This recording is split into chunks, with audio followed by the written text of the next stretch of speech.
Hi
everybody, my name is Jess and I am Associate Director at Dundee Rep and Scottish Dance Theatre in the Engaged department, and I'm also mother to three little boys.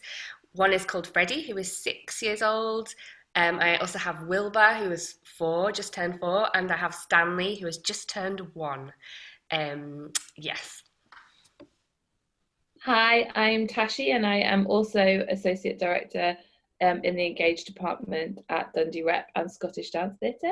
And I am mother to Poppy, who is 3, almost 4, and Ezra, who was born 6 weeks ago on maternity leave. And hi, I'm Aya. I'm just in time. Someone too. This is Hannah, my daughter, 14 months. I'm a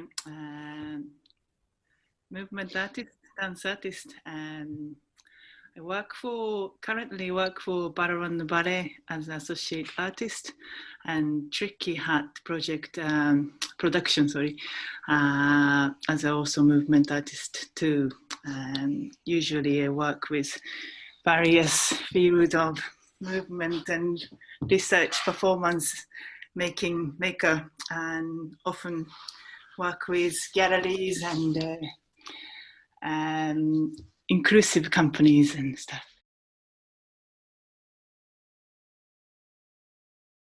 For me, it was this question when I was getting a visitor. She was my friend and came to see us when Hannah was really young.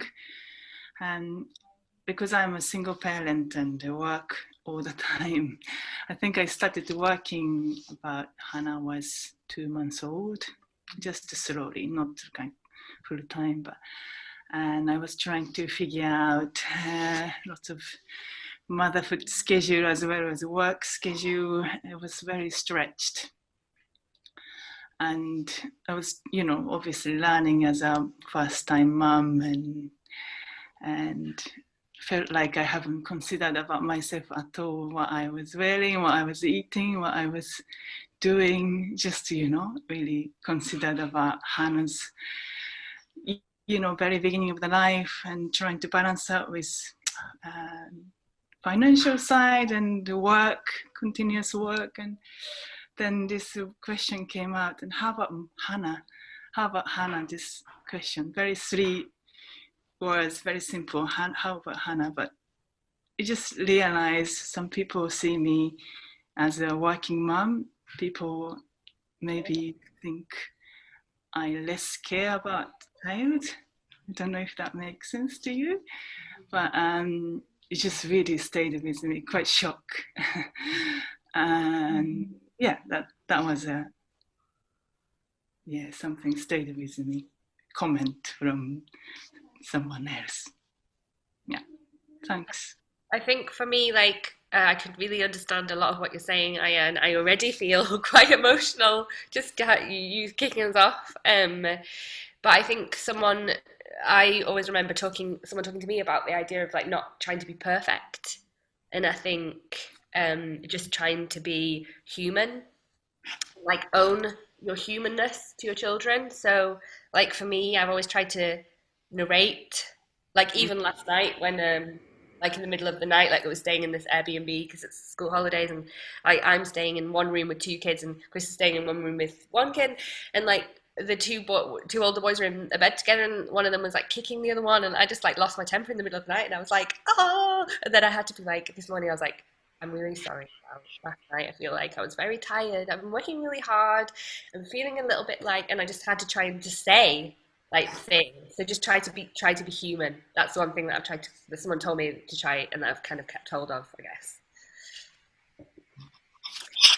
I think, and I can't remember if this was my mum that said it or someone else that said it, but I think someone said to me, when you have a child, you know a little bit of how your own parents feel about you. Mm-hmm. And I think I was really overwhelmed by that when I first had Poppy, because I realised how much my own parents loved me. And I don't know if that's, that's not necessarily always true for everyone, but that comment and also made me feel really guilty about my teenage years and what I put them through. Poppy might get you back. I think she already is. Oh yeah, it's funny that thing is that people tell you because you just kind of don't always like. You're like yeah, and then like when it happens, it's actually kind of more than words in a way. Like your sort of understanding of those things. Yeah. I think it's interesting, isn't it? Because I think we often, when we make art, we often talk about like what are the things. How do you say the things that you can't say in words? So how do you dance them, or how do you create a visual image from them? The things that are the unspeakable things. Yeah. And I think I definitely felt a lot of that when I first had Poppy, and obviously Ezra too. But I think when I first had Poppy, I'd never felt them before. So beyond the words, yeah. But I like that thing that you said, Aya, of like how is Anna? How about Hannah? Yeah, how about Hannah? Mm-hmm. Yeah, totally. And that word stretched, I feel like I get that word. I feel like I need it on a t-shirt. Yeah, we should all have that. We should have hashtag stretched. But yeah, I mean, especially in these COVID times, like the idea of working at home, doing all that thing that you would usually have done like at home and also out with in the community, and then just having all that time and just in the house, just staying at home, put a very particular kind of pressure. Yeah. There's something really interesting also about working with inclusive companies and with participants, which means that you give a lot of your energy out, and I think I also receive a lot of positive energy back as well. Yeah. And I think I certainly have noticed that my kind of cup is often less full when I get home, and sometimes I'm at the end, a bit at the end of my tether about things, and that's not always fair on the children, essentially. Definitely. Yeah, I work with intergenerational company of Wolfpack, and some of them were granny, some of them had their children 40 years ago, then they have children and grandchildren, and so it gave me lots of tips, which is lovely, lots of lovely presents. So, yeah, that's really wonderful. Nice. It was quite tricky to come back after having a baby. Yeah.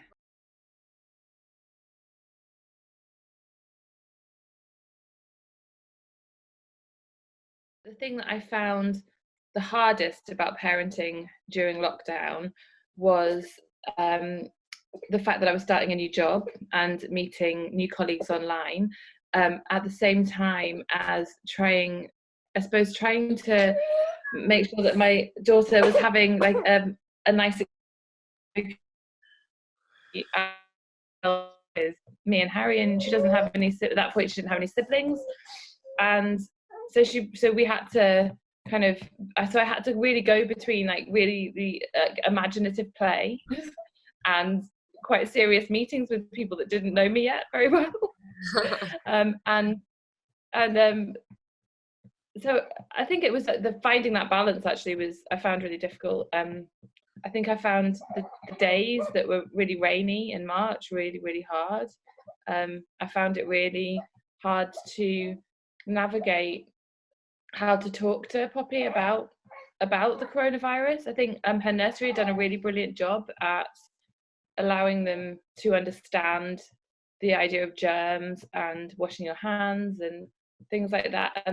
But I do feel like she was a bit scared of it from that. And I also think at that point I was quite scared of it as well. And I think, and I remember having a conversation with my mum about the fact that it's okay to tell your children that you are scared, and it's okay to tell them that you don't have the answer to something. And it's good for children to know that adults don't always have the answer. And I think after that, I thought, okay, I can just be really natural about this. I can just be natural about what's happening. And so I think once I kind of relaxed a bit into it, and I think once I got to know everyone that I was working with a bit better, I felt all right about Poppy, Zoom bombing us in whatever costume she had on that day, because of being by herself, she went fully into imaginative play, so she was always dressing up. And I think I was worried about that to begin with, and then actually as we got to know people, that became it, and I felt really grateful for that. Yeah, I mean, riffing off what you were talking about, Tash, because we were in a similar boat in a lot of ways, in the sense that we started a new job, and like it all happened at once. So I was coming back from maternity leave, and I started a new job, and the world went into lockdown, so the schools shut. We were supposed to be moving house. Everything kind of just came crashing, and in a way, like how do you meet new colleagues online? Um, um, how do you give your personality across on a small screen? Whilst also for me, like coming out of maternity brain and trying to kind of find my professional self again, and being insecure about that, because actually you get quite a bit of anxiety. Well, I have always had a bit of anxiety making the bridge between coming back from maternity leave and going back into work. So seeing as if like, oh, um, like, am I making any sense? Like, is this thing, like, maybe the world, like, maybe people are like, what are you talking about? Like, and I just had that insecurity, whilst also having like a 6-month-old baby, needing to breastfeed him quite a lot still. Like, he was still very attached. Like, I just had to kind of like, I had to sort of say to myself, like, I want people to see me. I want to be visible as a mother in this situation. So I'm just going to have my baby on my breast while I'm talking. I'm just going to make eye contact with people. I'm not going to reference it all the time. Although sometimes I am going to reference it because it makes me human to be like, oh, here's my child, and here's my other child, and here's my other child. What I found, I mean, I actually probably feel like it was one of the hardest things in my whole life that I've ever had to like, and obviously, like, I've had lots of things happen to me in my life, but the pressure of it was tremendous, being at home with those 3 little boys all the time, and trying to also make a project happen online, and trying to, like, not apologize for myself, but just be really, and I feel in a way the adrenaline probably kept me going. But my partner was incredible, because he had to run a creche essentially outside the room. And I think the hardest thing, because the question is about the hardest thing, is like, what was like trying to not be accessible to them, like to constantly be like, can you just go, not now, like, because I don't do that as a practice really at home, be like, not now, because at home I'm usually for them, and at work I'm for other people. So to be like, no, no, and just constantly being like, I'm busy actually, like, I found that really hard. And like, I found hearing them being like, why can't I, like talking about me in the background hard. I found the uncertainty of it hard. I found the kind of the statistics hard, the kind of idea of illness hard. Like, and I feel like it was very hard for parents at home. Like, certainly for me, like, it was like really hard, and I felt like I was almost like when talking to people on the screen, I was like, do you realize how hard this is? So hard. But also partly you'd be like, oh, here's my child and here's my child and oh, what are you showing people and stuff, and you'd just kind of be like trying to kind of hold it all, I suppose, for everyone. And it was exhausting, I guess. And it actually feels, I feel quite like talking about it makes me feel quite triggered because it was just so intense. Yeah. So the word of intense is the word I would, yeah, repeat again for my lockdown too. Intense, wasn't it? And especially I would say, yeah, too many actually hard moment, but she's just gone. Rainy day, gosh, the rainy days without gardens, without massive living room for 6 months old to grow. Yeah, I was living in a very small one-bedroom flat in south side of Glasgow. When we've got lots of options in terms of parks to go to if it's sunny, and if you come out of the house flat, oh, there's a universe, but when it's rainy, it just felt so held and felt really stuck. And yeah, she was only just started to crawling in the beginning of lockdown, and gradually, expanding her capacity, started crawling a little bit more, and started being able to reach these drawers, suddenly being able to open these doors, and starting on, on her feet, getting into trying to climbing over the sofa, getting on the, buggy. It's just the capacity of the,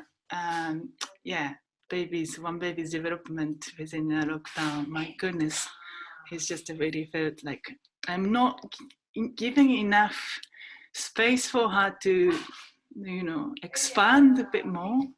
So I felt a little bit guilty in a way, even though, this coronavirus is not my fault. No. No, but that was quite tricky. And another moment I recall was going for, weekly food shopping, and I had a baggie. And then I decided to put Hannah on the front with a sling and put the shopping basket on a my baggie. So I just keep filling stuff. And it's already my short arms were, reaching to the limit in pushing the buggy with my baby in front and going around the corner. And yeah, just everything came out of the buggy shopping basket at one point. And usually it's a moment like people around me could pick up the stuff from the floor and being able to help me. And that's I would do. But that moment, I just really felt like no one can help me. No one can touch my stuff. No one can, hold my baby while I'm picking up. It's just there's no physical support available in this very strange scenario. So that was like, wow, hard. I think that must, because I do think about that like in terms of your like single parenting, like not having that other kind of like just that sole like responsibility that you're talking about. I really feel it for you when you tell that story. I'm just like, oh. When I understand emotional impact of this time on me, like I think I probably will take a long time to understand it because there's some kind of holding that needs to happen still.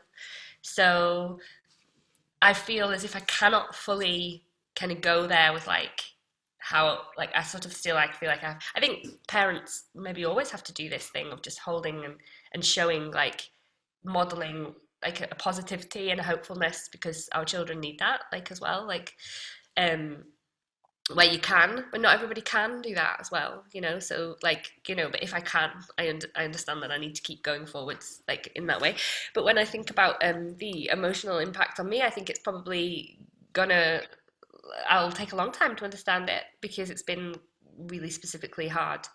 But there's been some good things too. Like, so the community, like other, like what we just talked about there was like not being able to be touched or anything. Like, there were some beautiful moments of kindness that happened across, like, you know, even windows, like writing stuff in windows and people writing back. And there was some neighbors which occasionally left stuff outside that we didn't predict or expect.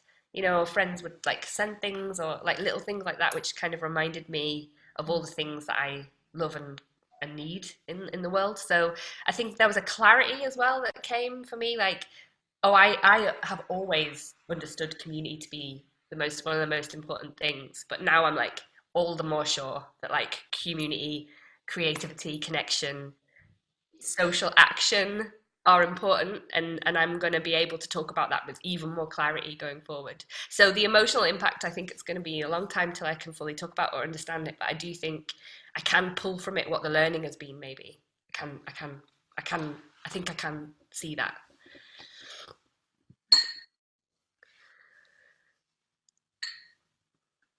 To me. Anyone? Yeah, I guess. Emotional impact. I think I feel like a kind of positive thing is that if I get through this time, we can do anything. Feels like that. So yeah, strengths. I think emotional strengths that we are building. It's like a how to exercise at the moment without getting panic. And I'm sure it'll get over some point, you know. And that's I'm keeping in my somewhere in my brain. But also I have got some imagery about this and my emotional state usually at the moment. I feel like I had like a bowl of a vessel, and my capacity is so small. Like always, some water is filled, and if anything jump over, even just another drips of water, just kind of overflow. You know, feels like we are all carrying a lot of water in a vessel, and if some rain drips, just like I can't do it. So it feels quite close to the limitation. That's my I would say expression about the emotional state and about lockdown. Sorry, it's not really clear about that. No, it's really clear. That image of a bowl of water is really clear. Because I think even felt that like coming onto this conversation this morning, I was like, right, yeah, I'm going to have a conversation about this thing. Yeah, really want to talk about that thing. And then, of course, when you actually sit in the conversation, like, oh, I can't. yeah. I think like I don't think I realised the emotional impact until we moved house actually, and then I think I was really like keeping it together. I and I feel like there were positives and negatives anyway, but I think I was just really focusing on the positives to kind of get through. I think we had a bit of a deadline of this moving house to sort of focus on, which I think was quite helpful actually. But when we did move house and we finally arrived here, I think I just really crashed the following week and was just absolutely I was tired like I've never been tired before. I was so exhausted from I think being on the computer the whole time. I think juggling, you know, really as Jess said earlier, like talking, you know, and you were talking about not saying to the boys like go away because I'm working. Like I think you hold quite a lot of that because you're the same person, but you are different when you're at home to when you're at work. And I think when those things collide and they're in the same space and you're trying to juggle, I suppose, all the different versions of yourself and all the the emotional energy that goes into that is really exhausting. And I really kind of, I suppose I can really see because I am now on maternity leave, I feel how much more relaxed I am, and I understand, and I'm on Twitter I can see that a lot of people are absolutely exhausted at this point of who have, you know, and I know that Jess, you know, you've been working all the way through the whole thing, and it's I just feel like it must be absolute at this point, must be absolutely, you must be totally exhausted. Yeah, yeah, yeah, totally. I am totally exhausted. Um, but I also throw that at you, like I think a lot about like because you made a film, right? You made a film, and but you were on your own with Hannah. Like, how did you do that? No, Because my stories are like, Chris, keep the kids in there just for this hour, you know. But how did you even do that? I know, so it's a big story. It's interesting that Hannah's been looked after by Monica over just next room. So yeah, mostly 80% of, maybe 60% of the footage are me walking the park, keeping my phone or iPad in my backpack when I just saw this is something, and just film. So I was juggling even motherhood, and yeah, we like literally juggling the motherhood and work, and just trying to capture something. And always when I don't have camera or phone, you know, much more better moments. So I kept missing. But anyway, so after Hannah goes to bed around 7, 8 o'clock p.m., I sit at the desk and looking at the footage, and I don't know how long I've done that, about a month, just little by little editing, recording, and yeah, just overnight, basically from 9 o'clock to 2 o'clock, that was my working hours. And I have to wake up again 7 o'clock for Hannah's, you know. So literally, I was exhausted. Then yeah, I spoke to Monica, my neighbor, Paru, mother friend. She's great. She's got sort of skill in filming, so I spoke to her, and maybe would you be able to film me and Hannah in the studio? And she managed this studio called GTAC, so she actually arranged everything for us and helped us filming and gave me some feedback. So it really felt like this immediate friend, not around the world, halfway around the world. I've got lots of good friends in London, Japan, but just someone just 2 streets away can understand, come and help me and Hannah. It's just helped everything. Earlier I mentioned about the fact that there were positives and negatives, actually, I think, to lockdown for me as a parent. And one of the things that I've been really thinking about a lot is the fact that I was able to go to things. So I think when I first had Poppy, one of the big things that made me feel really underconfident as an artist and a parent, and was that I couldn't go to events in the same way that I used to be able to just turn up to anything. And I think, I mean, I was freelance for 15 years before working at Dundee Rep and Scottish Dance Theatre. And so, you know, going to things when I came back from maternity leave after having Poppy was really important. I also only had 4 months maternity leave with Poppy because of being freelance. And I think that I think I just didn't realize that the juggle and how paranoid that would make me feel, and how was I still relevant? Did I still know what was going on?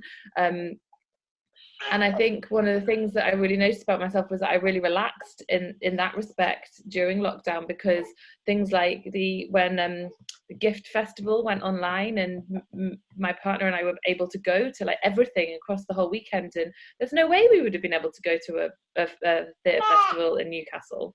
But there's, you know, and suddenly, you know, I was able to have conversations about a whole festival with with my peers, and I felt like I was able to do the daily dancing with Poppy every day, and so I was able to sort of share something, this artistic experience with my daughter that I would never have been able to share before, because she would have been in nursery, I would have been at work. So I felt like there were like specific things that you could go to and share together, that were much more accessible to parents actually. So I felt like that for me, that was a positive that has come out of this situation, definitely.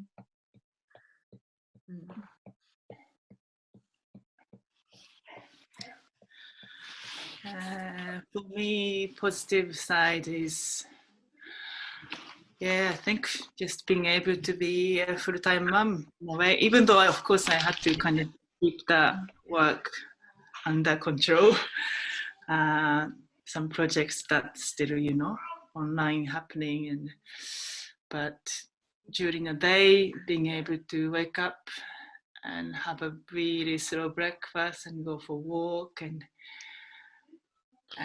pick up flowers, and it's just being able to spend time with my daughter Hannah. So that wouldn't happen if I was working 4 days in a week. So that's appreciate that 6 months, huge change from beginning to end of, still kind of lockdown in Glasgow. I wouldn't witness that development like that intensely. Full-time mom was as hard as a working mom. First week already discovered that, but in that way. And I also something about this community through everyone is in the same boat, right? Everyone's struggling, everyone's just full of fear, and like really felt like I'm in a kind of in a good community. It's not the right way of expression, but I felt like I'm happy with this community. That's I felt like really good people around me. So kind of clarification or reassurance. Mm-hmm. That's a positive. I feel something similar to what you're saying there, Aya, and it's a kind of mixture of what you both have said. Like with my eldest two children, with Freddie, I went back to work at 3 months, and I found it a bit traumatic actually. When I look back at the time, I didn't know that. I just was like, okay, no, like because I was so desperate not to fall out of the market, if you like, or that's not how I would talk about it. It feels like a capitalist term, but you know what I mean. Like I didn't want people to. I didn't want to go and not be, and so and also because I had this kind of funny contract with one of my works where I kind of had to do so many months in a year, and so I came back, and it was really hard because I was sitting in like a first aid room expressing milk, and I work a lot in prisons, and I would go into prisons and I would express milk and bring it back, it was really complicated and a lot of guilt, and I felt like I missed things all the time, and I mourned things like and then with Wilbur I had 6 months, and I was like, okay, this is better because it wasn't so tiny, but at the same time I'm still missing things, but it was important because I was sharing it with me. But then with Stanley, it's like I haven't missed anything. Like I've been with him the whole time, and that has been a real great thing. Like of course, I just feel as if we're really we've like I've been trying to do all at once.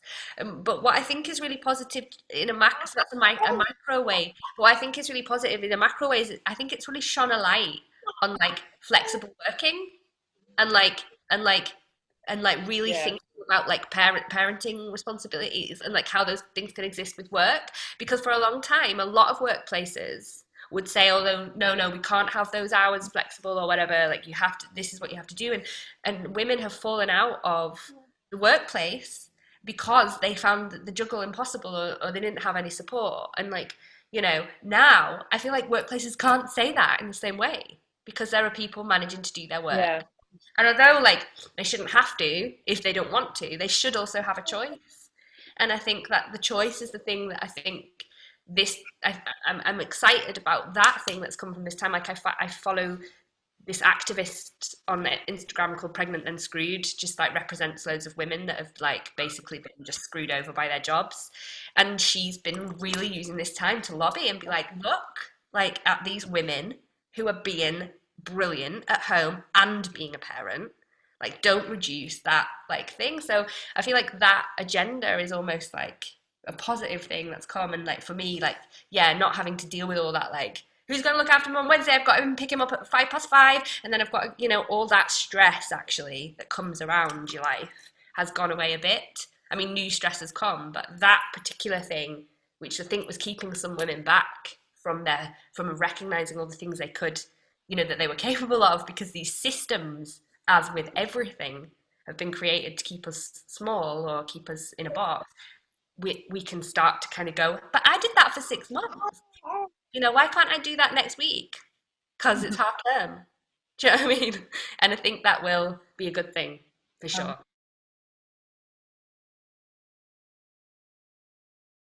This is our lockdown. Yeah. Oh.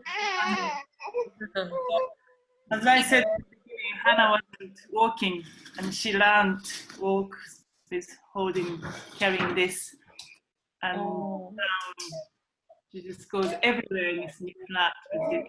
That's amazing. My object is that these headphones, because I feel like I had to spend a lot of time doing this to kind of like be in one world and then another world. But if I had to choose a different object as well, I would choose some snacks, because I felt like I was constantly throwing snacks at people and then worrying about whether I should have given them too many snacks in a day. My object is this really beautiful woodcut print that my friend David did, and this is 12 of 50, and the print is called Hold Fast, because and the reason that I've chosen it is because I feel like that's what we all had to do. We had to hold fast, and we're still holding fast. And I have it up in my living room, and yeah. And I've got one, but I didn't know that there was only 50 of them, which makes them even more special. Like, for sure. Oh, that's gorgeous. And I should say he made it during lockdown.